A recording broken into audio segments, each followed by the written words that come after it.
It's a brain disease. It is? It's a brain disease. And the brain tells us how much to eat and how much to store. Dr. Fatima Cody Stanford, an obesity doctor at Mass General Hospital, an associate professor at Harvard Medical School, says common beliefs about obesity are all wrong. It is your turn to get on that scale. And diet shows, like The Biggest Loser, You lost 128 pounds. are snookering people. If you diet, you lose weight, right? For many of us, we can go on a diet, something like The Biggest Loser, right? You go and you restrict people, you make them work out for 10 hours a day, and then you feed them 500 calories. For most people, they will acutely lose weight. But 96% of those participants in The Biggest Loser regained their weight because their brain worked well. It was supposed to bring them back to store what they needed or what the brain thinks it needs. So willpower? Throw that out the window. My last patient that I saw today was a young woman who's 39 who struggles with severe obesity. She's been working out 5 to 6 times a week consistently. She's eating very little. Her brain is defending a certain set point. A set point, says Dr. Stanford, is a... I don't like that it's so cut up because I think everything she's saying is true. I don't think she's actually saying anything not true, but it's so cut up that she could be saying really fucking stupid stuff, or she could be saying really intelligent stuff. But it's cut so much. I don't know what's actually being said here. I don't think that she's I don't think she's saying anything wrong though. range of weight your brain is in charge of maintaining by controlling how much food... Also, I think, I could be wrong on this, but I think the set point stuff is still, I don't want to say controversial, but I don't know if people 100%, I think there's some research that's starting to defend it, but the set point thing is not 100% set in stone yet, I don't think. I could be wrong, but I don't think so. Food you eat and how much of it you store. One theory is that it's an evolutionary survival mechanism that helped retain fat during famines. So we had COVID. Lots and lots of people gain weight. Did those people have a new set point that's higher now? What do you mean by set point? So set point is the idea that your body will try to defend a certain, I don't know, I think it's either body fat percentage or it's weight. It might be body fat percentage, but that like a lot of people left to their own devices will gravitate towards a spectrum, a range of weight, and they kind of sit in there. And if you want to gain more weight, you've got to fight really hard to do it. And if you want to lose weight, you've got to fight really hard to do it. Because as you lose weight and you fall out of that set point, your body will try really hard to get more food. It'll be hungry. I don't know if it affects your metabolism or not, but like, yeah, that when you start, your set point changes very, very, very slowly over time, I think. But I think that's still, I don't know if it's still controversial 100%. Yeah, Jeff Nipper did a video on this where he talked about it a little bit as well. But is this proven or a theory? This is just a theory. Everything revolving around like appetite and eating is very, very, very multivariate. Absolutely. So when you have a chronic stressor and you get to a certain weight and maintain that weight for, let's say, at least 3 to 6 months, then you recalibrate that set point to a different set point. Okay. I'd have to find a bigger interview, but I don't think she said anything wrong here. So Bane. Wait, what was this other guy's criticisms? Hold on. It's Friday, we're back. It's What the Fitness. But first, make sure you like, subscribe, comment, follow the algorithm, and make sure to share the video. Helps us reach more people and get the message out there. This week, we have a short bit from 60 Minutes, who apparently feels the need to enter the realm of bullshit propagation. If you diet, you lose weight, right? The #1 cause of obesity is genetics. That means if you are born to parents that have obesity, you have a 50 to 85% likelihood of having the disease yourself, even with optimal diet. That is not true. Fuck, he cut that up so much. What she just said there was absolutely not true. That's impossible. Does anybody have a link to the full interview?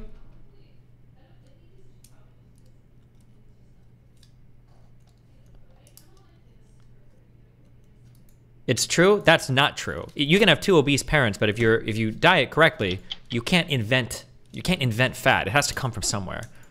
And scientists don't... Oh, I don't know if I can listen to 60 Minutes or I'm gonna get dinged for copyright.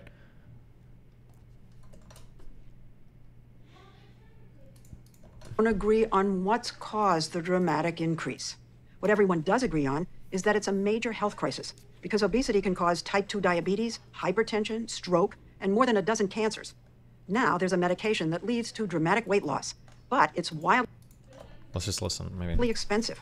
Hollywood celebrities take it to flatten their tummies, but few can afford the thousands of dollars they cost a year. And very few insurance companies. Couldn't she making a bigger comment on how fat parents will make your set point? No. If you want to say that like having fat parents dramatically can almost like cause you to be fat because of like the lifestyle habits and everything you pick up, that's true. 1,000,000% that's true. But when she starts adding things in there, like regardless of diet, that's absolutely not true. What you eat is what your body has to build itself with.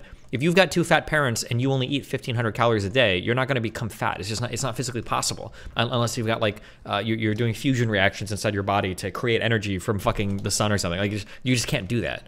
But I'm curious if there's like more context to what she was saying there.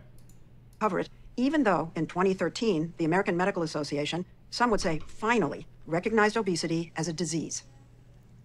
The story will continue in a moment. It's a brain disease. It is? It's a brain disease. And the brain tells us how much to eat and how much to store. Dr. Fatima Cody Stanford, an obesity doctor at Mass General Hospital, an associate professor at Harvard Medical School, says common beliefs about obesity are all wrong. It is your turn to get on that scale. And diet shows, like The Biggest Loser, You lost 128 pounds. are snookering people. If you diet, you lose weight, right? For many of us, we can go on a diet, something like The Biggest Loser, right? You go and you restrict people, you make them work out for 10 hours a day, and then you feed them 500 calories. For most people, they will acutely lose weight. But 96% of those participants in The Biggest Loser regained their weight because their brain worked well. It was supposed to bring them back to store what they needed or what the brain thinks it needs. So willpower, Throw that out the window. My last patient that I saw today was a young woman who's 39 who struggles with severe obesity. She's been working out 5 to 6 times a week consistently. She's eating very little. Her brain is defending a certain set point. A set point, says Dr. Stanford, is a range of weight your brain is in charge of maintaining by controlling how much food you eat. Yeah, I feel like that guy cut together a couple answers for his video, which was interesting. But I'm trying to figure out where that other part of the answer came from. And how much of it you store. One theory is that it's an evolutionary survival mechanism that helps retain fat during famines. so we had COVID. Just throw your willpower out the window, bro. I will say that I personally, I believe that like people... When people talk about changing habits and everything, or when people talk about changing lifestyles, people use words like habit and willpower. I don't think these things matter at all. I think that framing things through the lens of like how much willpower you have and all of that, I don't think it is effective. I think that what you have to frame things around is building habits. You can have willpower is really, really, really good to push you through something in an acute term. So like on a day, maybe for a week, for a particular one-off event, like willpower and motivation and all of that will push you through for a thing like that. But if you want to be truly successful, you can't be relying on willpower all the time. You have to build discipline and habits. It has to be a thing where it's like, you don't want to be relying on willpower every day to follow through. You want it to just be like, I wake up, and when I wake up at 7, I brush my teeth. And at 7:30, I go to the gym. And at 8:30, I eat breakfast. That's just what I do every single day. Your routines and your habits will define your life. Willpower is not it. Like, willpower is really good for training montages and like Rocky movies. But if you've got to like the willpower every day to fucking do it, you're gonna fail. If you have willpower in short spurts, use it to build habits and use it to build routines, because that's where your success is always gonna lie. It's never gonna be on like, I'm fighting every day. I'm fighting every day to not eat that Oreo. I'm fighting every day to eat healthy. No, it's that when you go do grocery shopping, you only buy certain things. And when you're at home, you don't have cookies and shit around. That's what it is. It's the routine and the discipline, not willpower and motivation. Lots and lots of people gain weight. Do those people have a new set point that's higher now? Absolutely. So when you have a chronic stressor and you get to a certain weight and maintain that weight for, let's say, at least 3 to 6 months. How do you start and stick to a routine without willpower? Why would you say willpower is a little benefit? Because when you think of it in willpower, I think there's two fundamental ways to approach a body or to approach your life. One is you are the ultimate free will agent that can make any decision ever. And 2 is that you're a slave to the things around you. I think that if you have this idea that you're the ultimate willpower, you can make all these choices, you're setting yourself up for failure every time. But if you can take that little bit of willpower and instead you say, I'm a slave to the things around me, then what you do is, I'm gonna radically alter my environment to set myself up for success. Because that's where most successful people come from. Most successful people don't come from this area of, I'm gonna try really fucking hard every day. They come from an environment of like, God damn, my parents have been riding me to do my schoolwork since I was in fucking kindergarten. Since I was in pre-K, my parents have been fucking making me do shit, right? My teachers have been hounding me. My friends have been really good. I haven't had drugs in my life. I'm not doing premarital sex. I'm not doing any of this shit because everything in my life is like set up to succeed. That's generally where success comes from. So if you take that notion, you take that idea that like, okay, I am a flawed individual because every human being is, and if you put bad decisions in front of me, I'm more likely to make them. So let's just take this shit off the table. Let's just take it off the table completely, right? So you can see this for people that are drug addicted, right? Here's the thing. When you have a drug addicted person and they go through rehab, there's like 2 huge things that are gonna determine whether or not they're successful coming out of rehab. And if they don't have these 2 things, then they wasted all their time. If you're having problems with drugs, you're wasting your time. This is one of the few moments where I'm giving you advice that I'm telling you I'm objectively correct on, and if you disagree, kick rocks because you're a fucking idiot, okay? If you're trying to get off drugs, you have to remove 2 things from your life. You have to remove access to those drugs. You cannot have them around you because you will do them again. You will. You have to remove access to those drugs, and you have to remove people from your life that do those drugs. If either of those things are failing, then don't even waste time on rehab. Instead, steal money and get the best drugs you can. Because if you're gonna do drugs, at least have a fucking good time, okay? But don't go to rehab and waste your time being miserable and go through fucking withdrawal and all that fucking lame shit. If you're gonna come right back out and hang out with your same druggy friends or hang out in environments where drugs are really easy for you to get access to. Because if you do that, you're just gonna go back anyway. Find better drugs and kill yourself earlier, right? You're not here for a long time, you're here for a good time. But if you wanna break the habit, yeah, I think that's the general advice. If you wanna exercise a little bit of willpower, then make yourself have an environment where you're set up to succeed. Get rid of the things that are temptations to you, and put things in front of you that are good for you. And if you set yourself up correctly that way, then all you have to do is show up every day to life and you'll be okay. You'll generally be okay. And you can save your willpower and your pushes for the things that need it, for the extra challenging things, not for your day-to-day struggles, you know?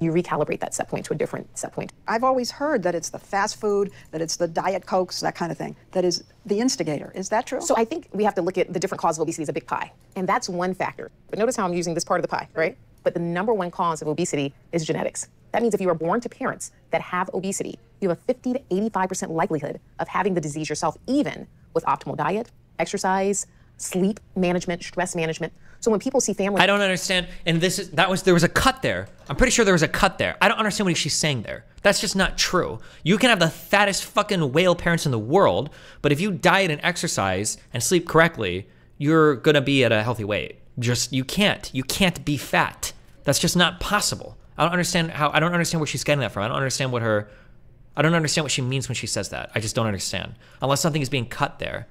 Or unless she's talking about epigenetics aren't gonna make you fat. Like that, no. Unless your parents are literally like fucking in starvation mode or something, right? Families that have obesity, the assumption is, what are they feeding those kids? Yeah.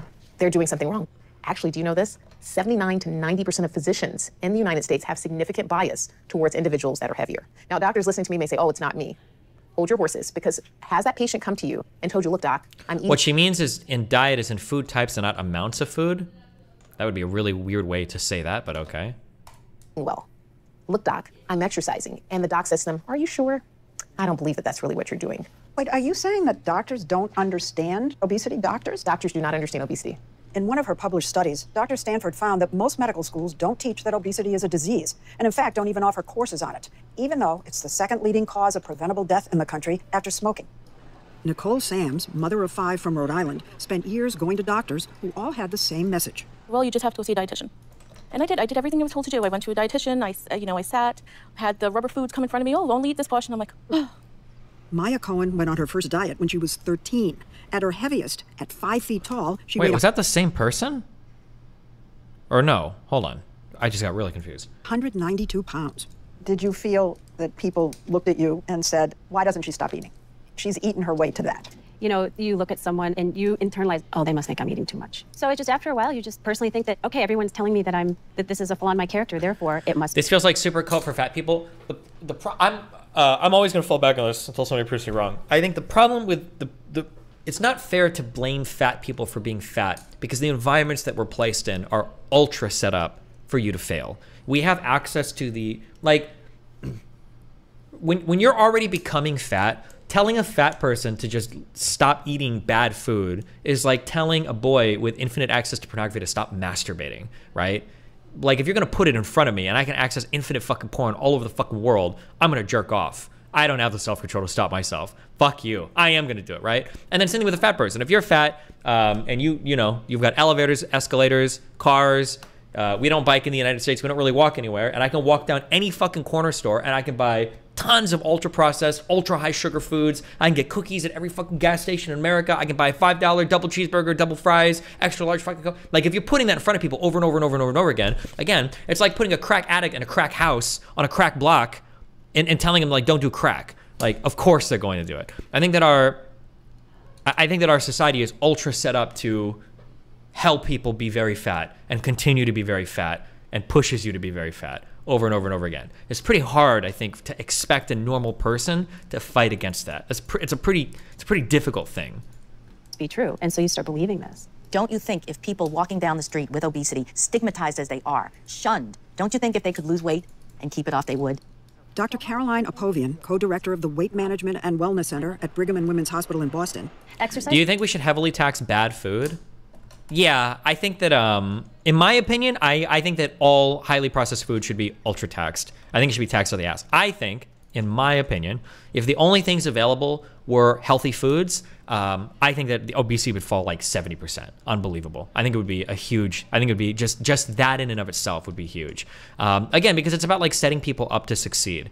And then also you have to keep in mind too, like, it's really sad too, because she mentioned rubbery food. There's a lot of food out there that tastes good, but your taste buds, one, they can get destroyed by eating tons and tons of ultra-processed food, but also two, they can be rebuilt very quickly. I remember somebody told me this a long time ago when I tried giving up, well, I gave up pop and soda for, I think, a few months, that like even water tastes significantly different. That if you can go like 1 month, it might not even have taken a month, it might have been like 2 weeks without ever drinking soda, that if you do 2 weeks without ever drinking soda, and then you try to drink like a dark soda, like a Pepsi or something, it will blow your mind. It'll absolutely blow you away.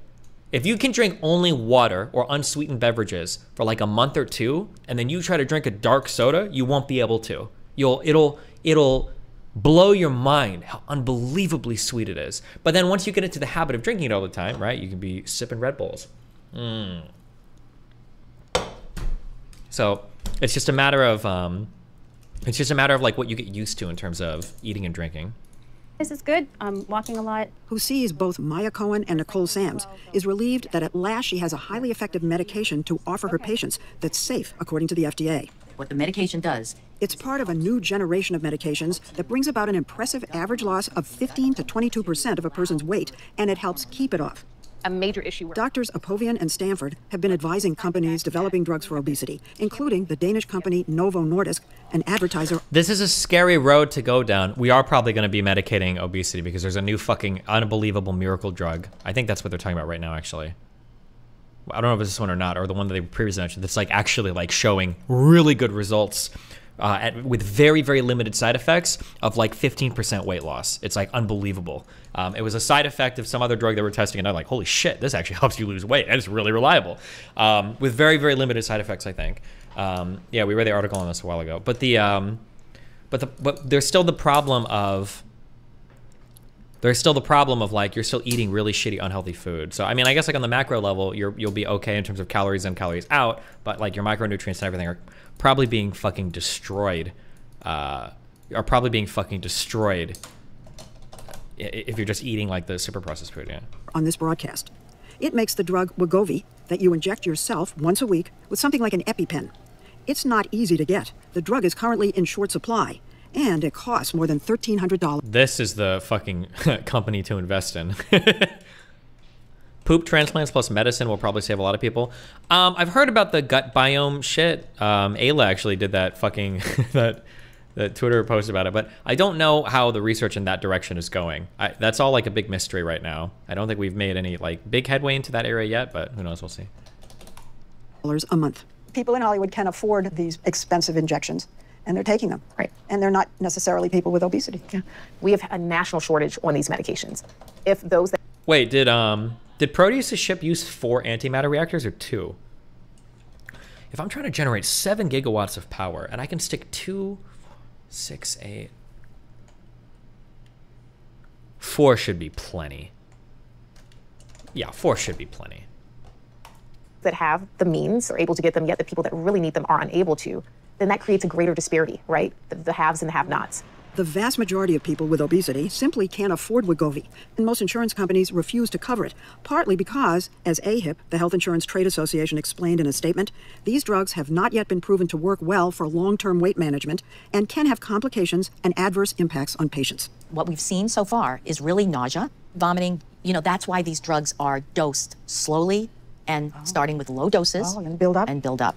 Dr. Apovian says most of the side effects go away over time. We are frustrated every single day when we see patients who desperately need to lose weight to reduce the diabetes, reduce the hypertension, stroke, heart disease, and we can't give them this fabulous, robust medication that is very effective and safe, and we can't give it.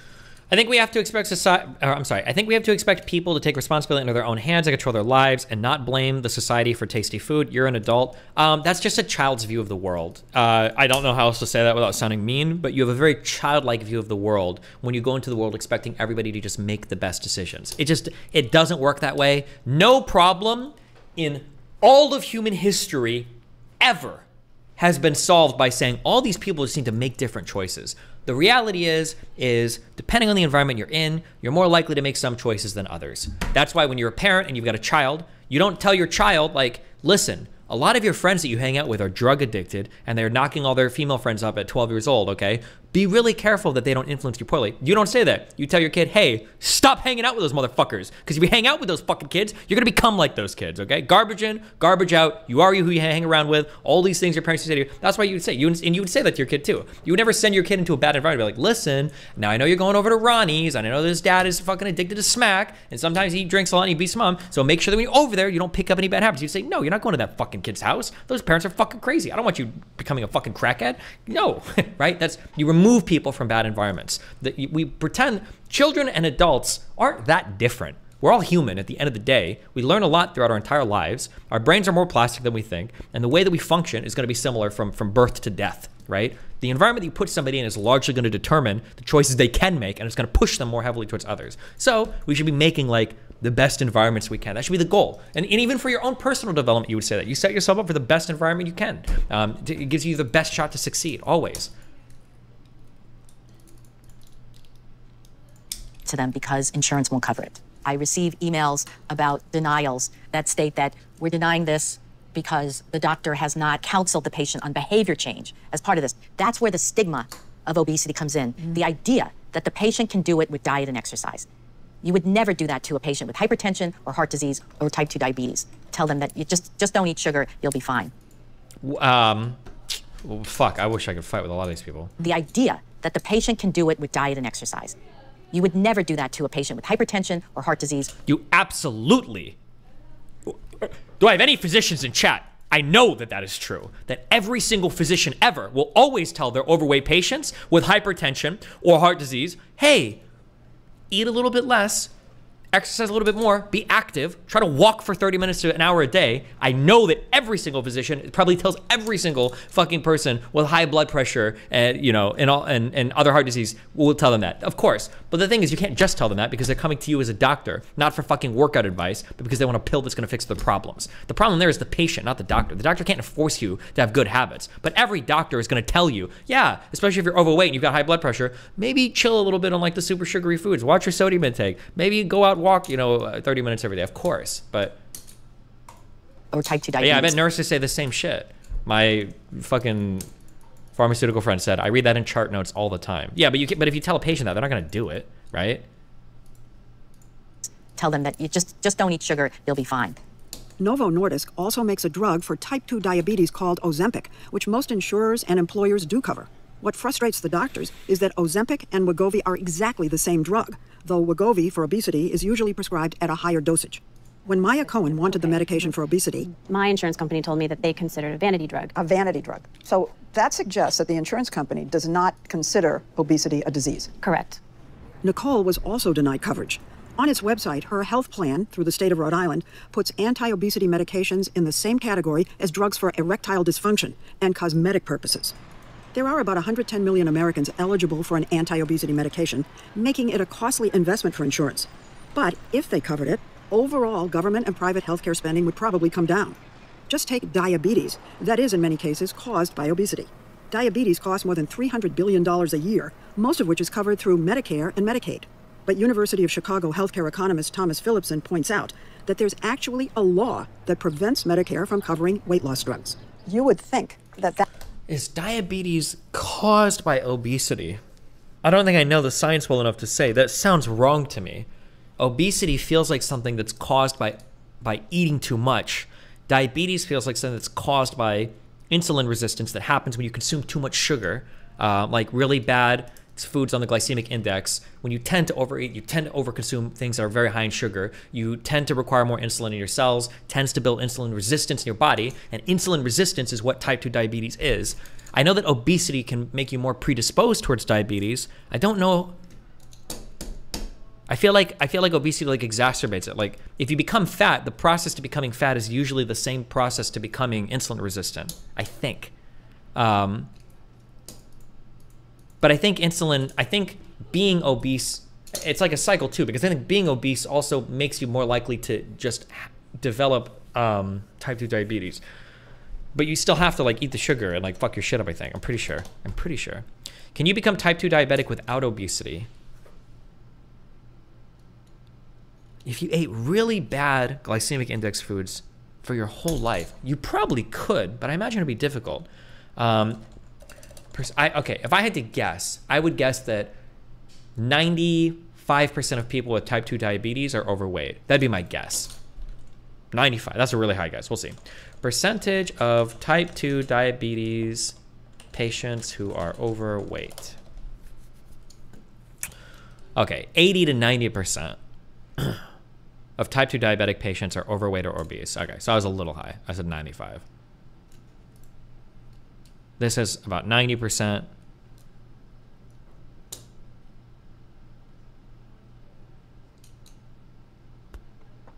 This is more than 80%. This is 90%. It's probably citing the same thing. It's the same website.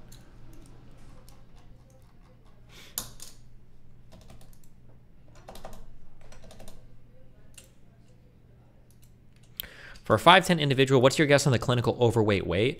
If you're 5'10", clinically, you're probably overweight at around like 188.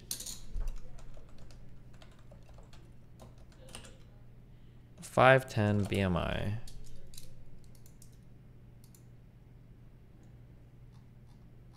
Oh my God. Wait, why did I type that in?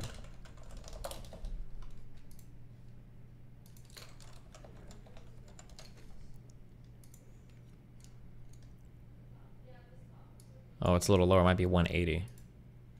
Okay, so around 183 something. that insurance program for older adults would see an enormous benefit to these drugs. Can you explain how BMI works? It just factors in your height, weight, and sometimes age to give you a rough guideline of like where your weight should be to be within like either overweight, underweight, or about the healthy range. A third of Medicare spending is diabetes, and which is highly tied to obesity. And Medicare kind of sees all the healthcare expenses when you get older, when you have a heart disease, et cetera, from your obesity. I think what ultimately will drive it is that they have evidence that this is actually going to lower total Medicare costs. Great, great. When Dr. Apovian told both Maya Cohen and Nicole Sams that their obesity was not a weakness of willpower, they were blown away. I looked at her and I said, I don't believe you. What do you mean it's not my fault? It is my fault, because it's what I heard for my entire life. I went home that day like a boulder had come off my shoulders. Like, okay, there's finally hope. There's hope. Did you cry? I did. A lot. All those years of thinking that somehow you have no willpower and it's your moral failing and you're a glutton and why did you eat so much and feeling shame. It's the shame. Yeah. I mean, it kind of is a willpower thing, but it's also kind of not. It's like it's a mixture of both. I mean, like you are failing, but I mean you're kind of set up to fail, right? It's the shame. It's the shame. Maya was ultimately able to get the medication covered by her insurance because she has type 2 diabetes. She's lost more than 50 pounds. Dr. Apovian says she does have to continue dieting and exercising. Put your back up against the... And like most patients... Okay, well, so the diet and exercise is still there. It's just easier probably than the medication because I think it satiates. It controls, it's called like leptin or some shit. There's two hormones that regulate your appetite, and I think it downregulates like one of these or whatever. ...be taking the drug indefinitely to maintain her weight. Nicole doesn't have type 2 diabetes. Nicole, we called your insurance company, and they gave us a statement. Okay. Earlier this year, the state of Rhode Island, in consultation with its pharmacy benefits manager, decided that health insurance for the state of Rhode Island employees would cover the entire class of anti-obesity drugs. Really? This coverage change goes into effect January 2023. I'm so happy for you. Yes, this is great. This is great. Wow. Wow. In its statement, the Health Insurance Trade Association said obesity is a complex disease, and the evidence and clinical guidelines related to obesity treatment are evolving rapidly. Health insurance providers will continue to review the clinical evidence. We're just giving patients a little more of that fullness hormone. The science of weight management drugs at 60 minutes over. I feel like shitting on fatties is like some of the most lowest effort. I don't know what they're gonna do for this 6.5 minutes, but it's like such low effort. Like, just be better, guys. You gotta have willpower. It's like it's always like the same like repeat of like, can you believe that some people think that what you eat has no bearing whatsoever? Like, yeah. And the health experts went fucking nuts. Like, that's not what the data shows. The data shows that most people who are obese have obese parents and they come from an obese family, but they're all doing the wrong thing. It's not, there's not like a person in that family that's eating grass-fed steak and running marathons and lifting weights and getting up at 6 in the morning and getting in a cold plunge and doing all these different things, but it's still fat as fuck. Yeah. And they're watching their calories in and calories out, and they're burning, 1,000 calories a day in exercise, and they're still fat as fuck. That's not real. Like, to say that and to say it on 60 Minutes, there's this weird thing going on where people want to say it's not your fault. And it isn't your fault. I mean, if you believe in determinism, if you believe in the impact of the people around you and the environment that you're in, which is most certainly real, the impact of your parents, the impact of modeling, you're modeling after other people's bad decision making. Oh, this is a way, way, way, way, way better take than I expected. Holy shit. Jesus Christ. That's all real. That's 100% real. But to say that all obesity is just genetic is bonkers. That's a bonkers thing to say, and it discredits all these people that we know that were obese, that without surgery lost all that weight and looked great. Like Ethan Suplee. Perfect example. There was a guy that was at one point in time like 500 plus pounds, right? How big was Ethan was he at his biggest? Jamie, pull it up. But anyway, Jamie will find out. Documented all of it, did it publicly because he was a fucking star. He's a famous actor. Lost all the weight and now looks great, and did it through exercise and discipline and even like was really open about the fact that he gained a lot of it back a couple times. He went from 550 to 255. The one thing that was truly scary for me, we've gone over this a couple times on stream, but I have new viewers, is if you want to lose weight, it seems like you have to exercise and reduce your caloric intake, but you have to go for this like 1 to 2 pounds a week about. You're cutting about 500 calories a day, 3,500 calories a week, about a pound of fat a week. When you do the ultra hardcore crash diets, now I say that as 1 pound a week for a normal person. If you weigh 500 pounds, you might be able to do 2 pounds a week. Your total daily consumption might be way higher for calories, so maybe you can do 2 pounds a week. But I think that the crash diets are really, really, really bad. I think that the scariest study that I've ever seen in my entire life was the follow-up measurements for the Biggest Loser people. Because what happened was, fuck, how do I find this? what happened is somebody would go from 500 pounds, and then on the Biggest Loser, they would end up losing, and they would come out weighing 200 pounds. But what would happen is they would regain like 90% of the weight, but their metabolism never recovered. So you'll be, okay, so if you know anything about like these numbers, it'll blow your mind. You'll have a person that weighs like 400 pounds, and their total daily estimated expenditure will be like 2,200 calories. It'll be like, holy shit. Like, that's probably, if I'm working out and active a lot, that's my total daily estimated expenditure. These people will be like 300 or 400 pounds, and they'll have these insanely low metabolism. Is this the actual, I don't know why you're linking me this again. I want to find, what was the original study with that showed the charts with everybody's shit? And it's like, if you know anything about the numbers, if you weigh 400 pounds and you're restricted to, you have to eat 1,700 calories a day, you're on like starvation mode. Like, your life is just fucking destroyed. There's just no, I don't know if that's even possible. Like,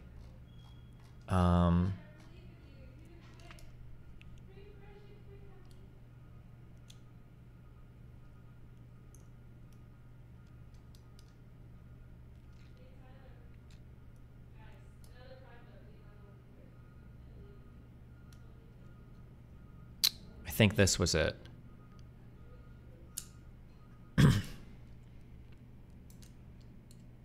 So this is the age. Fuck, I feel like I looked at a nicer chart before, but I never scroll shit. So like the average age of the person is about 35 years. The competition was about 6 months, and then they do a follow-up at 6 years. So about 35 years old was the average age, follow-up 41 years old. Line chart? I don't know how to read this shit. I'm too retarded.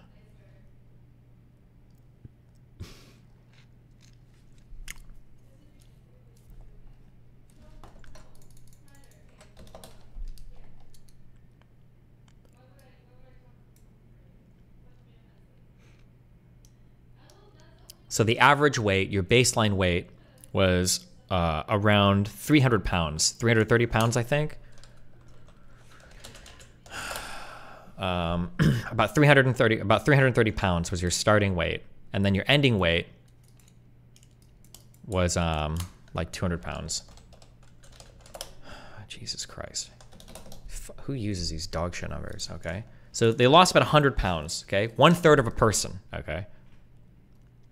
But then when they did the follow-up at 6 years, right, to see what happened, right? The follow-up at 6 years, these people had gained back almost all of the weight. So you went from 149 kilograms to 90, and then the average at 6 years was 131, okay? Which sucks, but... So here's the insane part, okay? So RMR, my guess is this is your resting metabolic rate. So this might be, is this your, what is RMR versus BMR? Let me check real quick, hold on. BMR is minimum number of calories required for basic functions at rest. RMR, also called resting energy expenditure, is the number of calories your body burns while it's at rest. It's also called, wait.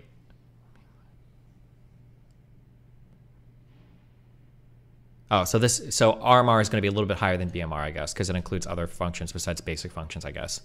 So the resting metabolic rate for these people originally, okay?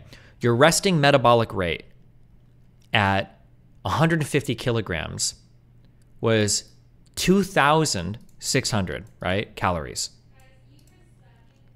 At the end of the competition, it had fallen from 2,600 calories to about 2,000 calories, which we would expect. Your metabolism is slowing down, your weight is decreasing, you don't have to burn as many calories to maintain homeostasis, right?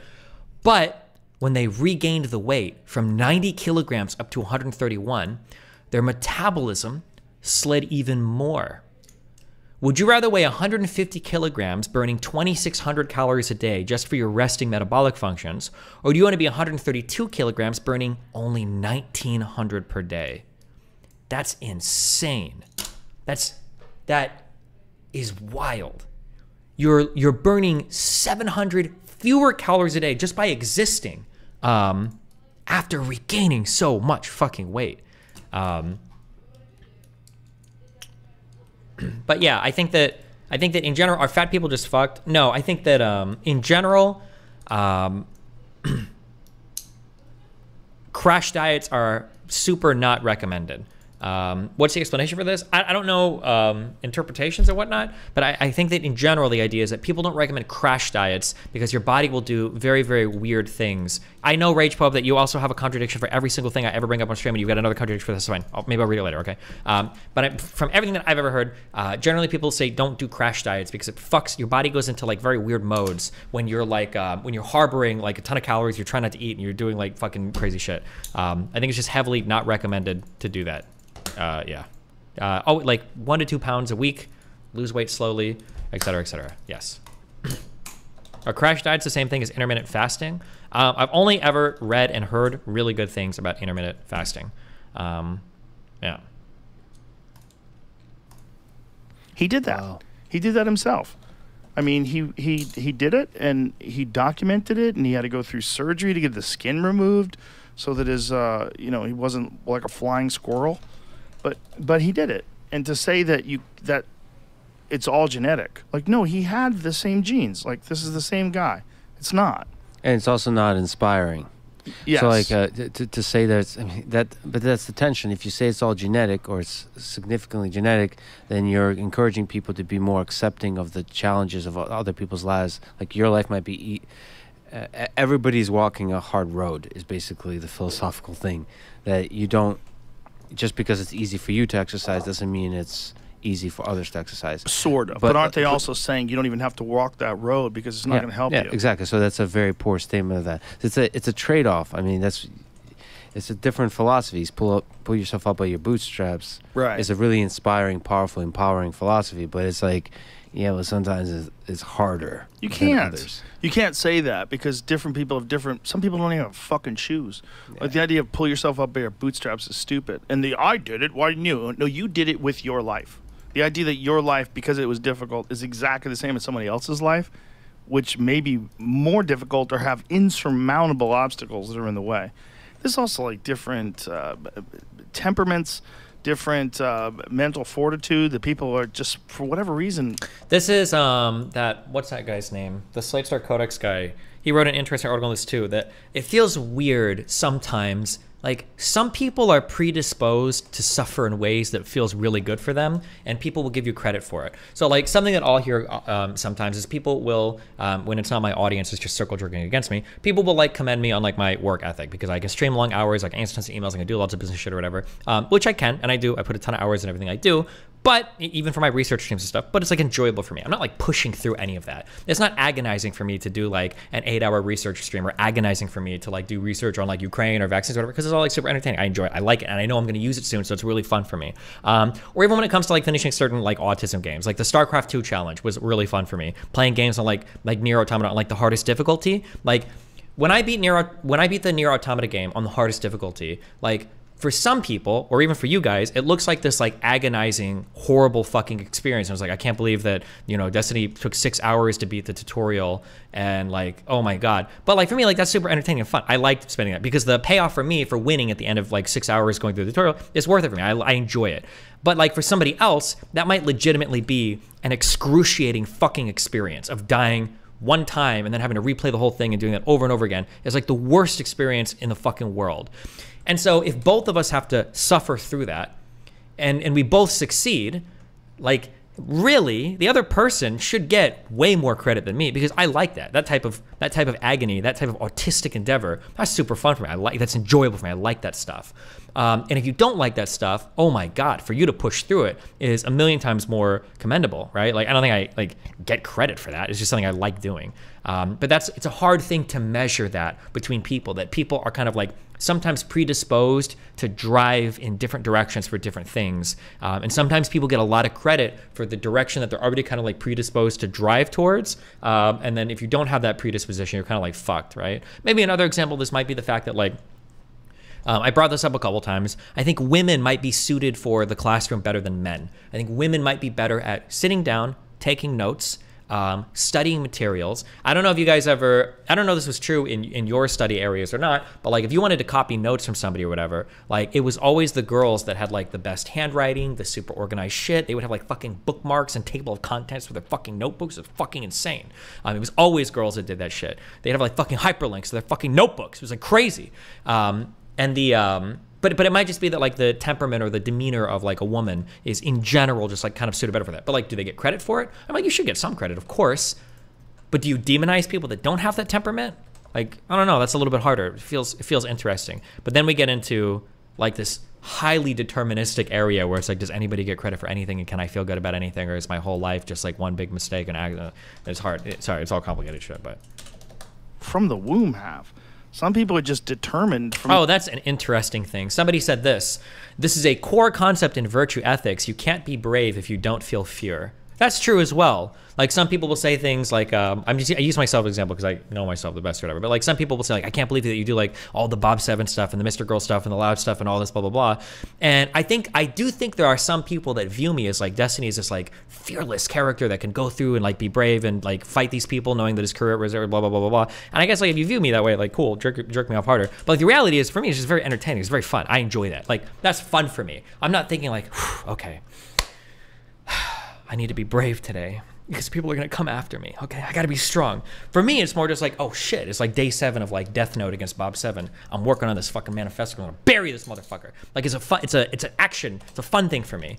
Yeah, it's just interesting the way that people have different problems in their lives, and some people's way to resolve those problems is like a hobby for them. It's fun for them.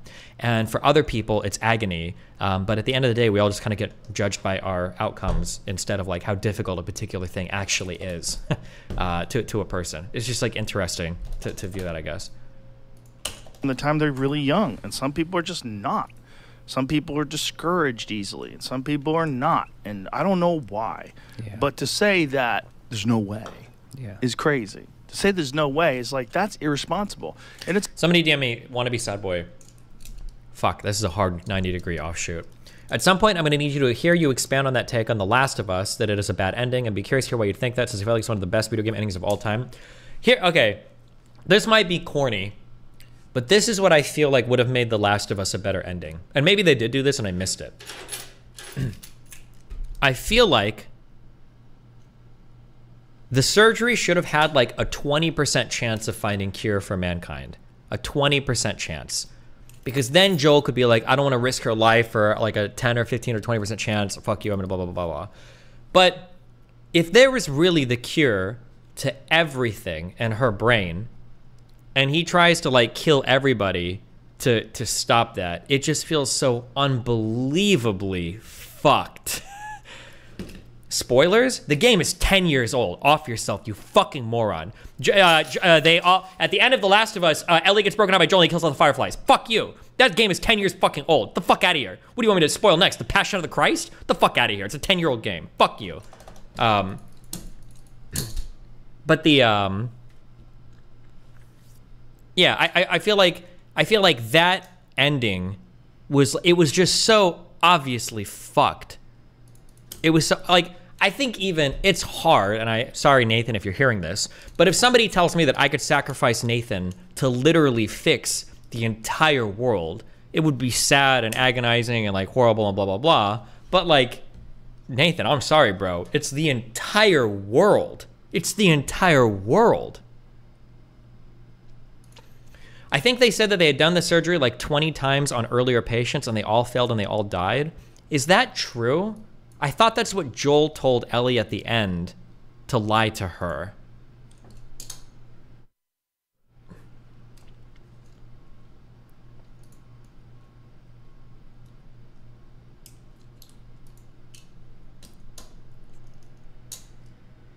It's probably harder to make that decision when it's real. Maybe. I don't know. But, yeah, I'm not sure. I don't know. Okay, sorry, back to this. It's also, like, to say that and just put it on 60 Minutes, hey, guys, that's not true. And you could talk to a lot of people that have lost weight, and they'll tell you it's not true. It doesn't mean that the people who are obese didn't get a really bad hand, genetically a really bad hand in terms of the environment they grew up with. Yeah, they got dealt a bad. Do you think it'd be easy to sacrifice your son for the whole world? I mean, I think it'd be hard. Like, if they were asking me, like, I need you to drive him to the clinic where he can get fucking euthanized, I don't think I'd be able to do it. But if I knew that he was gonna be euthanized, I don't know if I would, like, fucking murder, like, 100 people to go and fucking pull him out of the hospital. I don't know, man. That's a rough one. That just seems, like, super fucked. Like, yeah, the whole world is... I'm sorry, but the whole world is gonna be into perpetual zombie apocalypse until the end of time. You know, I bet if I thought really hard about it, I could make it make sense, though. Like, the world, maybe the world as it is already sucks, and, you know, fucking maybe people deserve to fucking burn, because Joel had seen, like, the shittiness of mankind and some blah, blah, blah, blah, blah, maybe. I don't know. At hand. No doubt. It's not the same as someone who grows up in a house where everybody's skinny and the fucking whole family runs. Like, no, it's not going to be the same.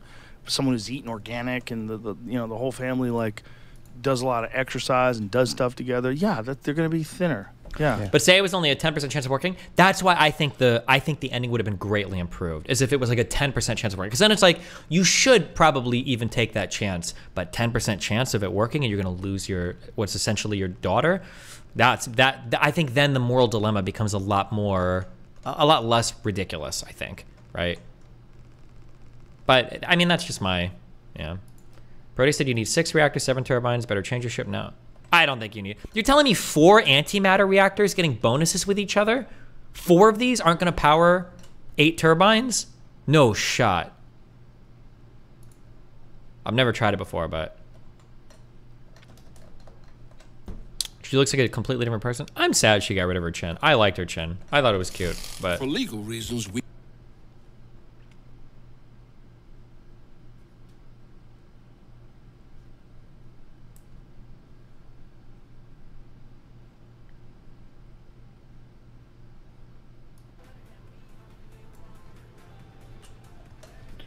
Look how much smaller it is. Hi Mac and welcome back.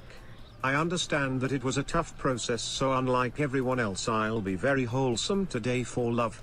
I don't care what you say. Just kidding, Omega lol, you actually got cyberbullied into flying across the world for a surgery ain't no way. Shut up, Lil Biara, we want Chinny back. If this helps you understand why my ear hurts, it's cause she...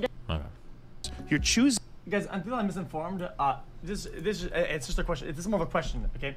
Pretty sure even after a transition, right, the person would still keep some of the biological advantages that one has over the other. That oh, jeez. Why even get into that? Okay. But it's like, you can't lie.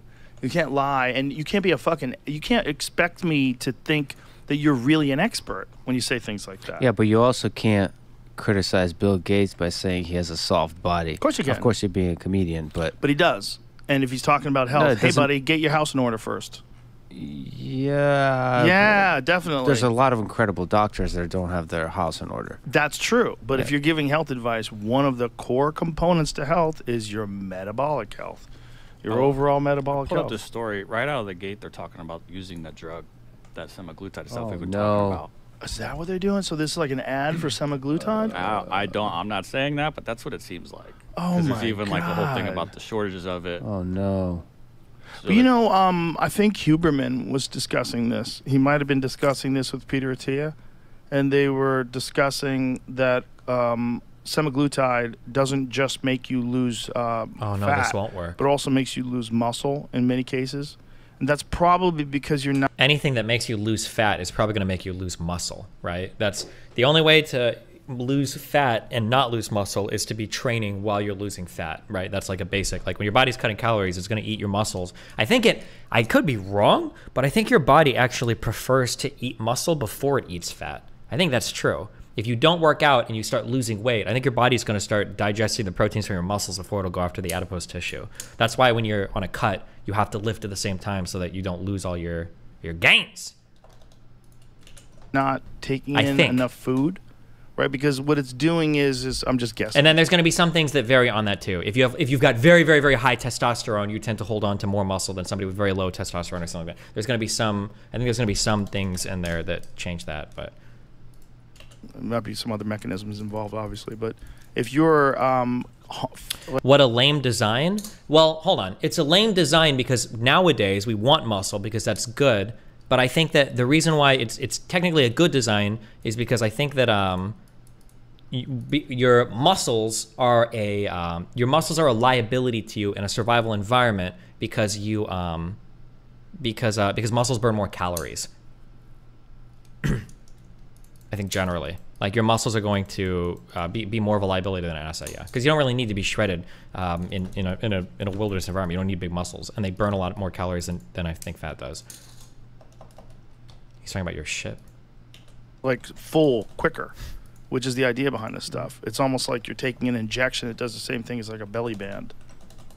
I mean, if you're not eating enough food and you're losing fat that quickly, you might be losing muscle too. Like, because if you're muscular, do you use more energy even when you're not active? Yes, I'm pretty sure that your even your resting metabolic rate I think increases because I think muscles require more maintenance to keep like functional than fat. Like a 300-pound person at like 10% body fat, their resting metabolic rate is going to be way higher than a fat person's resting metabolic weight.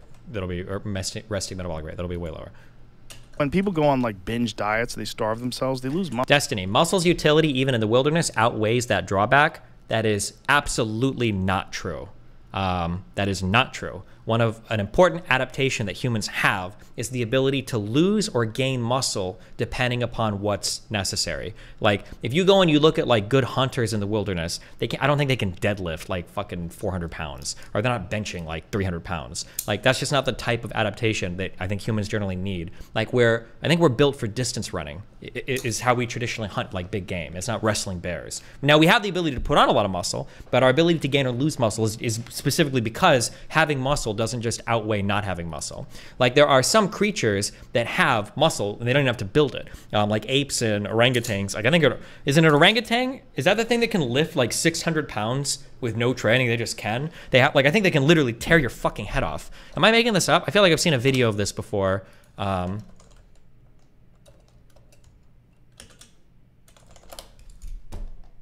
I crazy?